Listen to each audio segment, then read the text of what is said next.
more attacks coming from most likely Yemen. They haven't declared that it was them. Yemen did not declare that they conducted an attack on Israel, but Israel said that just this evening the Air Force intercepted 3 unmanned aerial vehicles launched from the east. Launched from the east, there are 2 options. Number 1, Yemen. Number 2, the Iraqi resistance. Number 3, even though that's very unlikely, Iran. However, Iran is still pending with a True Promise 3 that, well, should be significant, not something like drones. But it's most likely coming from Yemen. Yemen might declare that they carried out this operation. However, the option that this could be coming from Iraq is very likely. Why? Because Yemen, Ansarullah in particular, they use the southern and western parts of the occupied territories to conduct their attacks. They usually launch their drones over the Red Sea. Sometimes they go over Egyptian territories. So if they launch them from the Red Sea and they continue, they will attack parts in South Israel. That's if that's the place they're targeting.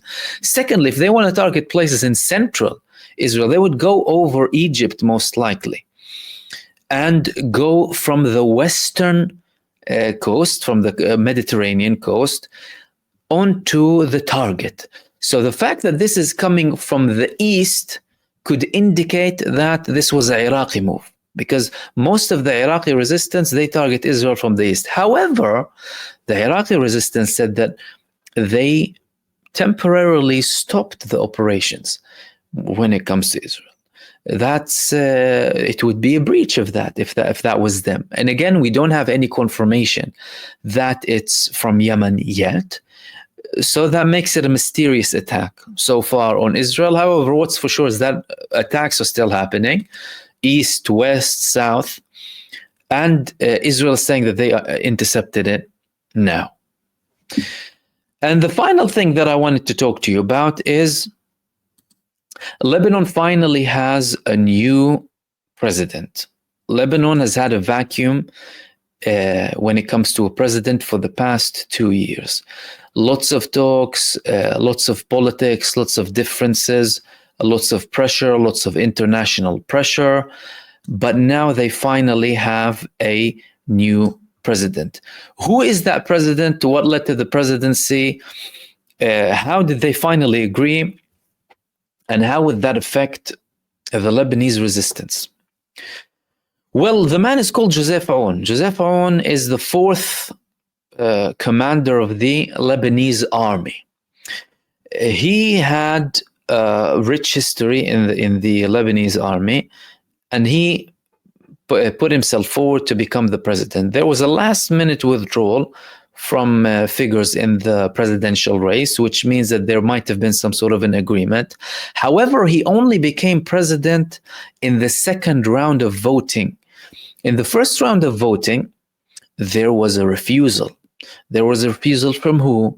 From Hizbullah and the Amal movement. The Amal movement is the original resistance movement inside of Lebanon that many of the Hezbollah leaders were participating in the beginning, before the launch of Hezbollah. Amal stands for Afwaj al-Muqawama al-Libnaniya, the waves of the Lebanese resistance.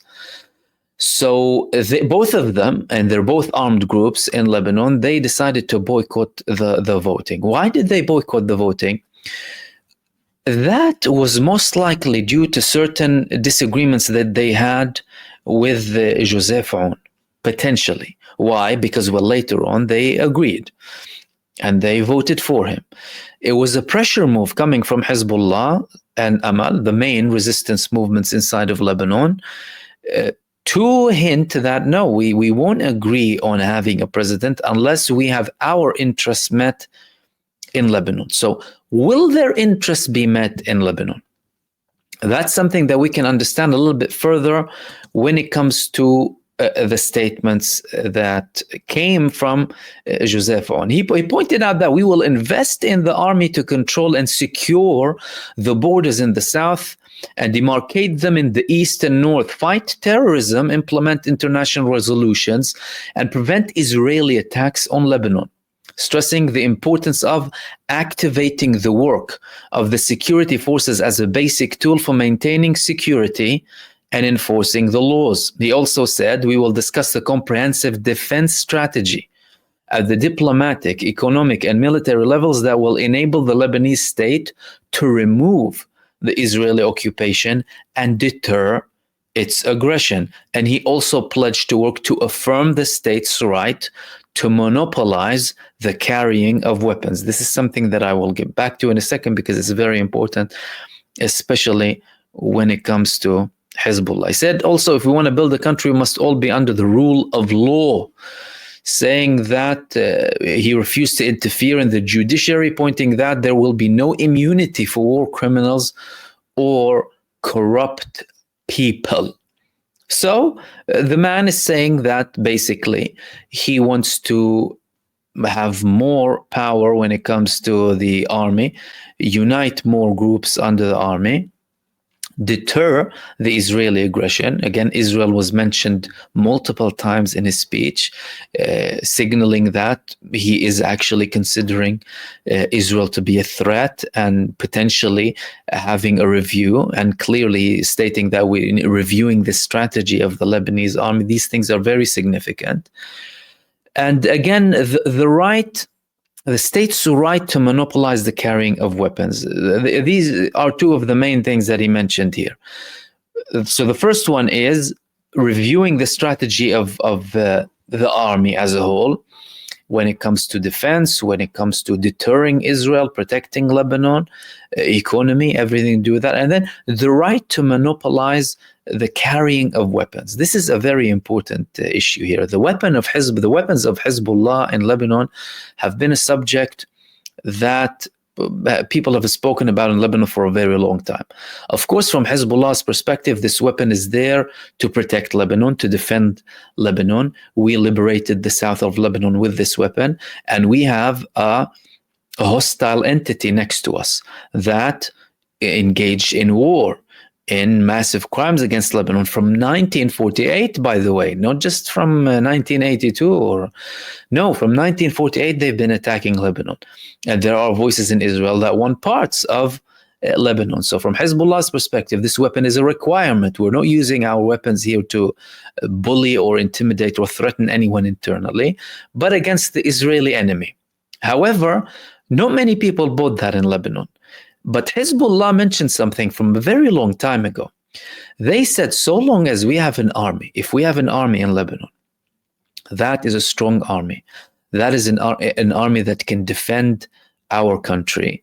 We're willing to merge in this army, but they haven't seen anything that would put the army in such a category. Firstly, the Lebanese army is exposed completely, and it's totally unequipped. At the end of the day, it's more cost effective for Lebanon to have a resistance movement in the form of Hezbollah with their weapons than buying fighter jets, for example, when they hardly have any economic stability internally. However, the statement that came from the new Lebanese president about reviewing and revisiting the strategy of the Lebanese army in a comprehensive manner, this could indicate that there might be a new phase. However, this new phase will be very slow. This is not something that will happen immediately, and then Hezbollah will tell them, oh, well, go ahead, you can have our weapons. Hezbollah will never do that. And the strongest deterrence when it comes to Lebanon is, well, the Lebanese resistance. They are the ones with the strategic weapons that are able to threaten Israel, not the Lebanese army with, they have approximately 80 to 90,000 soldiers. That's number one. Number two, hardly equipped with anything apart from tools and equipment to have internal policing, not for something to deter an Israeli aggression. They don't have any air defense systems. They don't have anything that is strategic enough to a level to attack Israel. That is the biggest threat against Lebanon. So will that review have something for the next, for example, 5 to 10 years, where they will say, look, we will be at a stage where we are indeed a strong national Lebanese army able to deter any Israeli aggression? And now it's the time for Hezbollah to hand in their weapons. Maybe, perhaps that could happen at one point, but they would need to satisfy the Lebanese resistance to a very large extent, because Hezbollah as a resistance, as an armed movement that is outside of the state technically, or a state authority or control, they have arms more than many countries do. Hezbollah is the biggest armed group in the world. They intimidate Israel. They have weapons that can reach in any part of the occupied territories. And the late Secretary General even said that we can cover the whole Mediterranean if we want to, not only with land-to-land missiles, but with land-to-sea missiles as well. So that's something that would have to take a lot of time.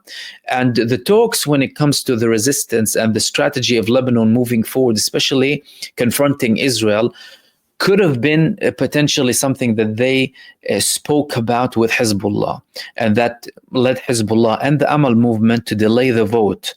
And they had to kind of have a review with them, perhaps, or with him personally, to give them reassurances about their weapons and their presence, especially in the south, and talk about the strategy for the future.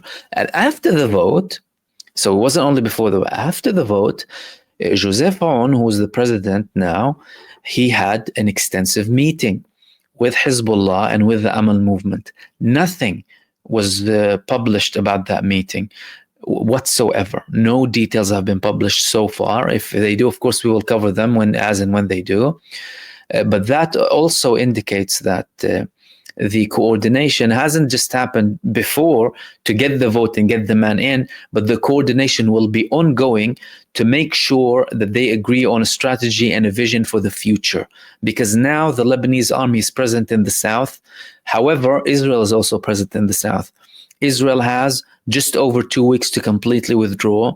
If they don't, that will put them at odds with everyone in Lebanon, including the Lebanese army.